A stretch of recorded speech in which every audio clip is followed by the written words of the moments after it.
La Fédération gabonaise de football est une association membre de la FIFA depuis plusieurs années et depuis 2002, le Gabon a bénéficié énormément des revenus de cette institution.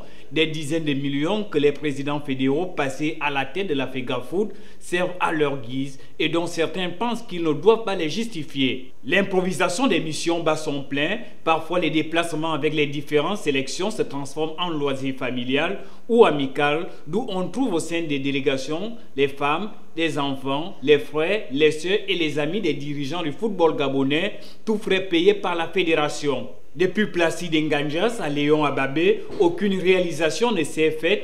Quant à Pierre-Alain Mungengi, qui se frotte les mains par quelques petites réalisations, mais qui ne justifie pas la masse d'argent envoyée par la première institution mondiale de football. L'appétit des dirigeants du football gabonais se référence, les projets lancés par la FIFA aboutissent rarement et jamais complètement. La construction du centre national ultramoderne appelé Projet Gaulle reste l'ombre de lui-même. Les bâtiments inachevés croupissent dans les airs. Seul son stade est opérationnel après l'arrivée de l'équipe Mungengi.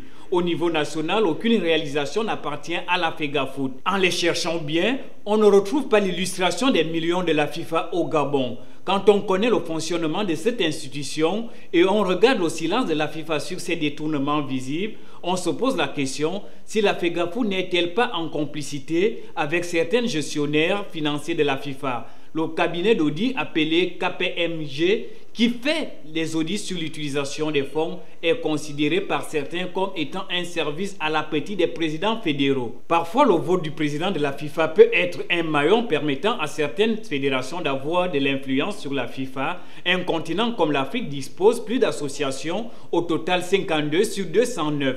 Le bureau de la FIFA préfère asseoir son pouvoir en fermant les yeux sur la dépense archaïque.